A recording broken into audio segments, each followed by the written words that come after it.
The 76ers and the Knicks tonight, as there's a lot of questions as we get ready to turn the calendar to 2016, Bobby. And since this is my last show of the year, I wanted to catch up one final time and talk a little bit about this team, which, it's amazing for a team that's won one game. They are one of the most talked about stories in all of sports.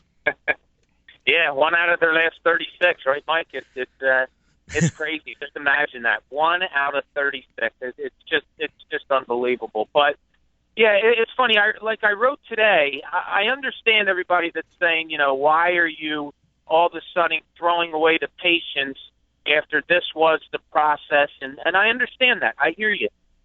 But how much more, what is more patience? Is more patience another year of saying, okay, it doesn't matter if they lose at an incredible rate, and then you get more draft picks and even more so. I agree that the patience is unprecedented, but I think it's time to move forward. And Sam Hinkie's got a lot of assets, and like I've written many times, it comes down to this summer, and so it's time to move forward. And maybe the powers that be were impressed with what Hinkie did as far as getting assets, but maybe don't have the trust moving forward of him being the one that makes the moves from here on out. Well, and that's an interesting dynamic. I think that's where a lot of people, if there's so much divide in this, and as you mentioned, I agree. Like the patience, 3 years of patience is a virtue enough. I think that's enough.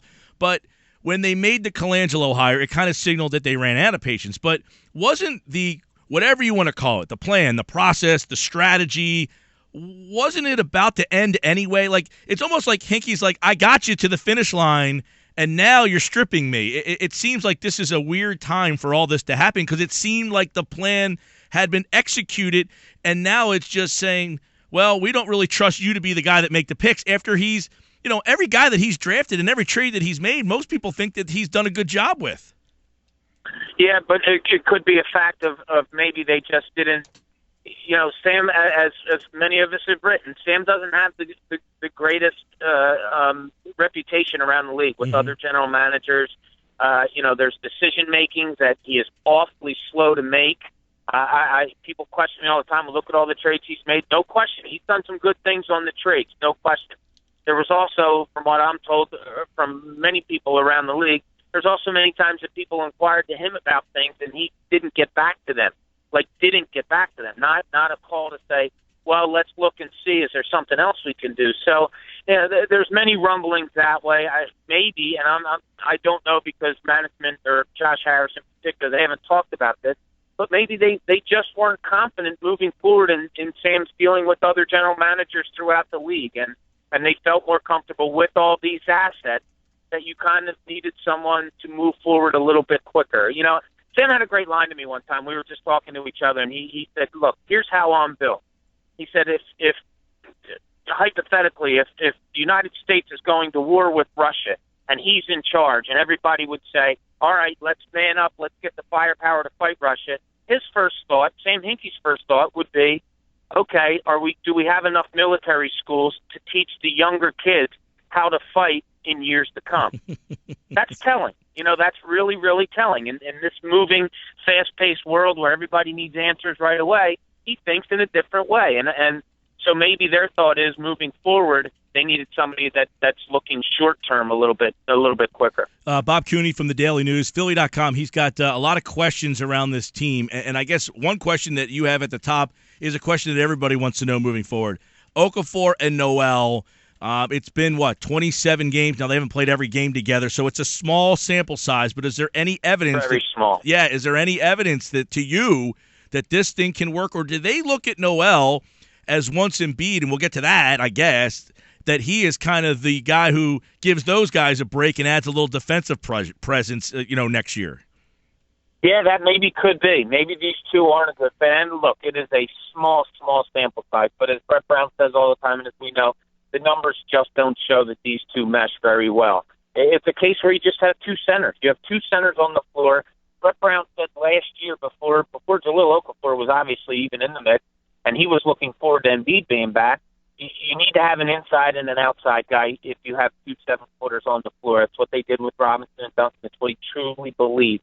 You have to have a guy that can hit 15 to 18 footers, and you have to have another guy that can control the lane. He thought that Embiid would be that guy to hit the 15 to 18 footers. Noel could get some of the junk baskets inside, and they could make that work. It's not working that way with Okafor. Okafor is a block guy. He's a paint guy. No question, he can get the ball at 15 to 18, and he surprised me how he can use one or two dribbles in a spin move and get himself to the basket that way. He can get to the rim from further out, but he needs that space, and if that's the case, Noel's clogging up the middle. It's kind of just not working right now. All right, let's go to Embiid, Bob. There's been some videos of him. He seems like he's in really good shape. Some people, the sting of Andrew Bynum has really corrupted many. But is there a good indication or feeling that next year will be the year that we see him?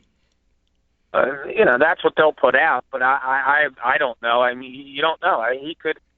Something could happen to that foot again in another 4 or 5 months. I mean, or he could go on and have a 13-year NBA career. You just don't know. If you're the Sixers, you hope, and you like what you see. I took a picture of him the other night, and I put it on Twitter, where he was warming up in Brooklyn, I think we were in, and he just had on a tank top and his shorts, and he's holding a basket. He's a monster.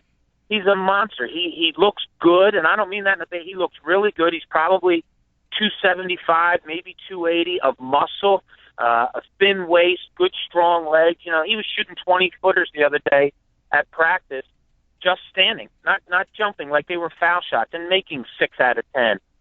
He just looks really, really good and strong. And I wrote some today, and some people had some, backlash. I said, they said, didn't you see him play at Kansas? How could you not know what he's going to portray, to be in the NBA? That was like 30 pounds ago, and I mean that in a good way, and about 3 inches ago. This guy is a man now. He was a boy at Kansas. He is a complete man now, and he's barely played basketball. I mean, he hasn't played, Kansas, which will be 2 full seasons. And once he got to Kansas, he played 28 games. He got hurt there also, and he only started playing at 16. So you just don't know what you have. It's all hope with him. That is because he hasn't played all that much, and that is because he's had the injuries. The Mike D'Antoni thing is interesting to me, mainly because you just talked about guys who really don't fit what he does. His 7-second offense. I mean, he clashed with Carmelo. He clashed with Dwight Howard. He benched Pau Gasol. His real success came when he had an MVP-level Steve Nash. I don't see that guy anywhere. Now, I know Marshall played pretty well out there in L.A. for a little while, but is he here just to be an elder statesman on this staff, or do they really want to go to that style of play and have another mind to help them get there? That's what they say. I've heard a lot of things around the league, Mike, and this is what I wrote today also. Does Mike D'Antoni, is he okay just to come and be an assistant coach on the by far worst team in the NBA? Is that okay with him, or does Mike D'Antoni want to be a head coach again, and he's looking and saying, well, how long are they going to keep Brett around? Let me get in there and maybe ruffle some feathers or something like that. Nobody will say that, but people around the league are wondering. It's hard to believe that a guy that has had his success as a head coach is coming somewhere just to be an assistant without having an eye on being the head coach. Now, I know they just upped Brown 2 more years, but you know how this league works. Brett Brown will say, oh, it's great, it's comfortable, all that stuff. He's a company guy. Whether he truly believes it or not is something that's going to be seen. I don't know if this is the undermining of Brett Brown, in its infancy. I'm just not sure how this is all going to play out. Yeah, that's interesting, as is the dynamic between Colangelo and Sam Hinkie. Are you in the camp that thinks they are committed to Hinkie, or is the writing on the wall for you, Bobby, that he's gone? Yeah, I have to lean towards that a move's going to be made. You don't. I'll tell you what. I was in Chicago, a couple of days ago when the Sixers were there, and Sam Smith, who was a longtime writer covering the Chicago Bulls, knows everyone in the NBA, came over to me and he said, "Do you know the last time Jerry Colangelo had a job where he didn't have complete control?" He said it was 1967 for the Chicago Bulls. He left the next year to go to the Phoenix Suns. He's not a guy that comes somewhere to collaborate with people. He's not a guy that comes in to listen to give his opinion on things. He's a guy that makes decisions, and he's pretty good at it. From everyone that I've talked to throughout the NBA, this guy is so well respected. I can't imagine he's going to be under Sam Hinkie should he stay on for a little while. I know that he's very well respected, and a lot of people really applaud this move, especially around basketball.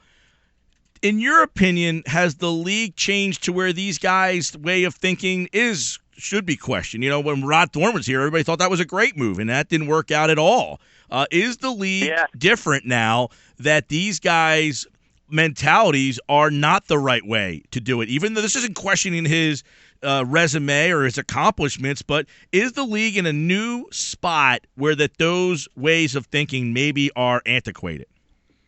I think you can separate it, and that's a great question, Mike, and I hear you.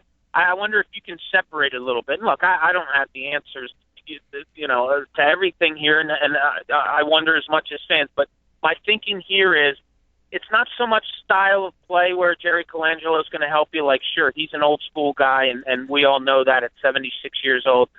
But he's a guy that has every agent return his phone call. He's a guy that everyone around basketball in the world respects. That's something different that you have in Sam Hinkie. Like I said before, Sam doesn't have the best reputation with all the agents in it. So moving forward, as far as getting players and stuff like that, maybe you have the new time type of play with a Brett Brown, with a Mike D'Antoni, the fast style they want to play, trying to play with two big men. But at the same time, you have all these assets. Maybe Jerry Colangelo's that bridge to the agents to get these new assets working and to bridge that gap to the new way of playing, if that makes sense. Well, but it's almost a question not of style of play on the floor, but style of how to run an NBA franchise and how to build a team. Colangelo said it himself, like 5 years ago, free agency was different. Now there's incentive for free agents to stay with their team, so there's a lot less player movement. So to try to count on that as a way to build, if you're a middle of the road team, it seems that that's less of a way that you can build. And that, I've always said the Sixers have done this, and it seems like to the extreme, but you got to get 3 star players. And to get 3 star players, you got to be bad 3 years. So many teams get 1 or 2 star players, and then they bail and they take a shortcut, and then they get stuck in the middle. Right. No, I hear you there, and I understand it. One is, I'll say, and I'm a sit-on-the-fence guy, and you know that. I haven't said this thing is going to work, and I certainly haven't said it's not going to work. But, A, you don't know what Sam Hinkie's doing is going to work, and you don't know whatever Jerry Colangelo here isn't going to work. Mm-hmm. So, there is that dynamic. But, the good thing, if you're a Sixers fan, I think, is that you have someone that is so well with Jerry Colangelo that any free agent, whether it's Sam Hinkie saying, yes, this is the type of guy we need and the numbers work and whatever, saying that to Colangelo and then Colangelo being able to get him, well, that's a good thing for Sixers fans. I don't know if Sam Hinkie could pull all of that off. I don't know. I'm not saying he couldn't. I just don't know. So, look, maybe it is old school, but having someone like a Jerry Colangelo, I don't think it is a bad thing. Yeah, this is where, like, if you are going down the Hinkie path, it seems like you are tied into hitting on all your draft choices and not really utilizing the other ways to build your team. You are red fast on the draft being the one and most important one. It probably is. The problem in the NBA is that draft is not as plentiful as it used to be or other sports are, and that's why this whole thing is so interesting. Bob Cooney from the Daily News, the Sixers and the Knicks tonight right here on 97.3. Thanks, Bobby. Happy holidays to you, pal. Mike, happy holidays, buddy, and to all your listeners also.